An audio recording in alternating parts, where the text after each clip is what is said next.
On almost every sales call that I'm on, I hear some version of the same thing. And it's not that women don't want to sell or that they don't think that they can be good at it, but somewhere along the line, they came to believe that they needed to be pushy in order to succeed. And when I tell them that is just not the case, it always lands with relief every single time. I want to show you exactly what that looks like. And I want to share with you a moment that I had watched a client's sales call and didn't recognize her. And it's not that she did anything wrong, but everything she did was wrong for her. Her name is Leah, and she works with leadership teams in tech startups. And she's brilliant. She's credentialed, and she's the kind of consultant that clients trust immediately. But when I looked at this call, she was someone else entirely. She was somewhat guarded and almost aggressive, not the Leah I had come to know at all. We sat down and watched the recording together, and what I found is there wasn't a skills problem, there wasn't a confidence problem, but there were 5 specific places where Leah was selling like she was trained to, not like herself. And I've seen this with other women that I've coached as well. So I've come to call this the 5-shift method. And today I'm going to walk you through stage by stage each of those shifts that Leah has made in her sales that has changed everything for her, especially her close rate. So if you're one of those people who have believed that being pushy is the ticket to admission, this one is definitely for you. Before I walk you through Leah's call, if you see yourself in some of these patterns that I'm about to share with you, schedule a call with me and we can talk about your sales approach together. And if you're finding this content helpful, please subscribe and give it a like. Leah came to me like a lot of my clients do. She'd spent years in rooms that had been shaped by very masculine models of selling, being direct and assertive and forward when she needed to be. And it worked for the people who taught her, but it just didn't feel like her, especially now that she was selling her own services. When Leah had come to me, she had already closed some deals, but she said that she absolutely dreaded selling, that she felt like she was putting on a costume every time she sold. And when she shared a recording of one of her calls with me and we reviewed it together, I could see exactly why. Let's walk through what we actually saw stage by stage, because it may be that you will recognize some of this in your own sales calls as well.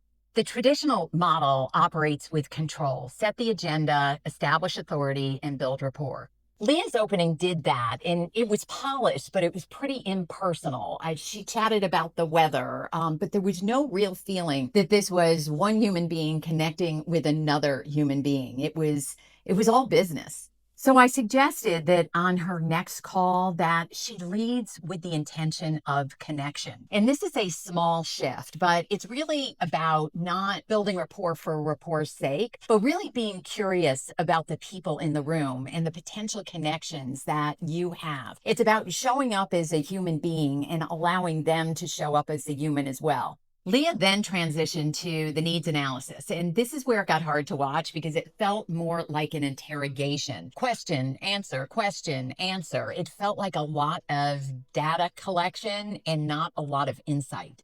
The shift here had less to do with the questions and more about Leah listening with a true intent to learn so that she could ask follow-on questions that would enable her to develop a deeper insight into the client's situation and problems and needs. It allows the conversation to breathe instead of running down a checklist.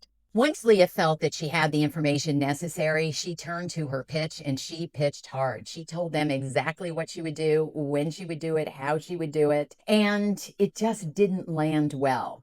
The shift was turning that pitch into a collaborative conversation. So now when it's time for Leah to present, she is doing so in a way that really brings them in as well. She's providing her expertise, giving them some recommendations and thoughts, and checking in with them. Does this work for you? Do you think it would work for the team? Does the timing on this feel right? On the recording, I saw that when the client pushed back a little bit, Leah got a little defensive, and you could see it in her body language. And of course, she had been taught to overcome objections. And she tried very hard to do that by explaining why what she was proposing was right for them. She was sticking to her guns. The shift was Leah learning how to sit with the objection instead of trying to overcome it, to really dig deep into what it meant for the client, to ask the right questions, to develop a true understanding of what the issues were, and to really act as a facilitator in this process instead of overcoming the objections, to help the client overcome their own objections. And then we got to the close, and Leah had been taught in the style of always be closing. And when it was time to close, she said something like, "So, should we begin on the 1st or the 15th?" Which is a common sales tactic, sometimes called the assumptive close. And it got uncomfortable. The shift was very simply to drop any closing techniques or tactics that Leah had ever learned. Closing is really just a natural evolution of the sales process, and it comes after you've established that there are no more objections. And it's very simply outlining next steps. So now Leah says something like, "Is there anything else?" And if the answer is no, okay, let's talk next steps. So I'm curious if you've ever been taught a sales tactic or approach that just felt inauthentic to you. If so, drop it in the comments. And if you're seeing yourself in any of these shifts that need to take place in your sales conversation, schedule a call with me. The link is below. So let's talk about what happened for Leah. Leah now tells me that she now enjoys selling, not tolerates selling, but actually enjoys selling. And her close rates have gone up significantly, not because she's become more polished, but because she dropped performing something that never really felt like it was hers to begin with. Here's what I want you to take away from this. You don't need a new personality to start enjoying selling or being effective at selling. When we lean into our feminine energy of collaboration and empathy, and we're really in service of our clients, everything shifts. We become more comfortable and we become more successful. Let's now review the 5 shifts. So the first is that in the opening, we are not developing rapport for rapport's sake, but we're really looking for true connections with the humans in the room. The second is in the needs analysis, not approaching it as an interrogation, but rather an opportunity to go deep with the client, to understand their problems and their needs and their opportunities so that you can determine if in fact you can help.